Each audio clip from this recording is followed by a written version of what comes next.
topic is Dr. Martin Luther King at the 21st century, and of course the guest is Dr. Baldwin from Vanderbilt University. Dr. Baldwin, during this last segment, let's give you an opportunity to sort of inform our audience in terms of some of the things that you're thinking about in terms of Dr. Martin Luther King and how Dr. King, the role that Dr. King has played in what we're doing here today. Okay. One of the things that disturbed me today is that we have this tremendous tendency to celebrate the dreamer, the person of Dr. King, who he was. But we don't want to celebrate and affirm and pursue the fulfillment of his dream. Okay. And I think that becomes very problematic for me. Not only is that a problem, there's also the problem of certain factions in our society trying to claim ownership to Dr. King's dream. Very good. I've heard people on the religious and political right use Dr. King in their efforts to promote what they call a pro-life culture, that is against abortion. I've heard people on the religious right use Dr. King against the gay rights movement. They are trying to use Dr. King to promote conservative causes. But you never hear anything about race, you never hear anything about economics, you never hear anything about peace.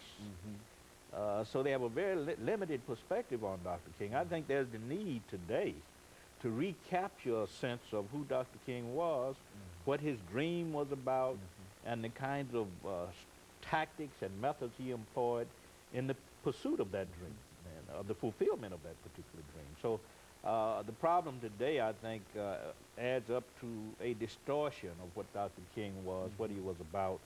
And in many cases, we are too prone to celebrate the dreamer without celebrating the dream.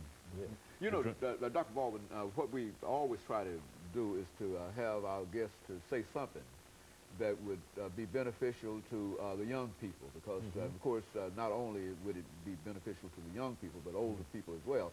But I think that you would admit that we're having a real problem in terms of dealing with our young people and having them to focus on some of the things that are important, etc. Certainly Dr. King would have some attitudes in reference to these pants, that we are way people dressing, etc., etc. And so, well, why don't you speak, you know, what would be his message today? His message to young people today in terms of what they have to do. I think one aspect of his message would be study hard. Dr. King was an intellectual. You may think of him as an activist, a civil rights leader. He was all of that, but he was also an intellectual who took the academic life very seriously. And in his own speeches and letters to students, he encouraged them to study hard. That's one thing he encouraged them to do. Secondly, to avoid too much obsession with materialistic values. Very good. Because our young people are concerned about materialism.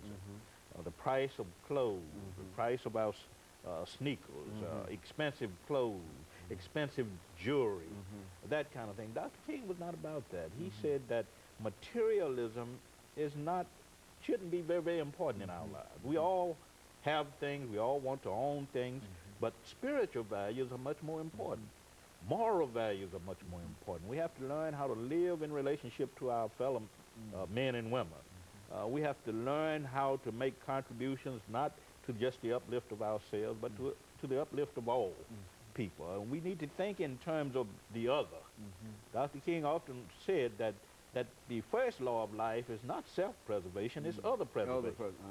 Yeah, we think certainly in terms of our own self-preservation, but we have to also think of others. And I think that's very important. And I think if he was alive today, he would focus on the need for education, the need to avoid too much of an emphasis on materialism, and the need to embrace spiritual and moral values. And what about violence? I mean, what would violence, I think that his message would be violence is always immoral. And I think he would say that on an interpersonal level, violence is wrong. In intergroup relations, violence is wrong. And in international relations, violence is wrong. You can't create a culture of life and a culture of peace through violence and human destruction. I think that would be his message.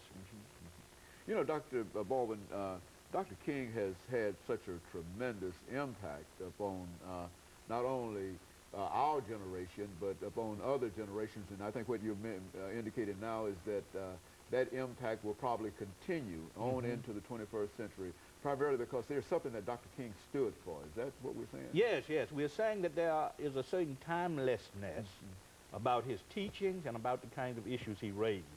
Unfortunately, the extent to which he will continue to live in our culture will depend a lot on what we do in our churches and what we do in our schools. Okay.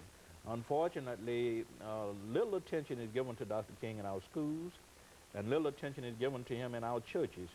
We wait until the third Monday in January of each year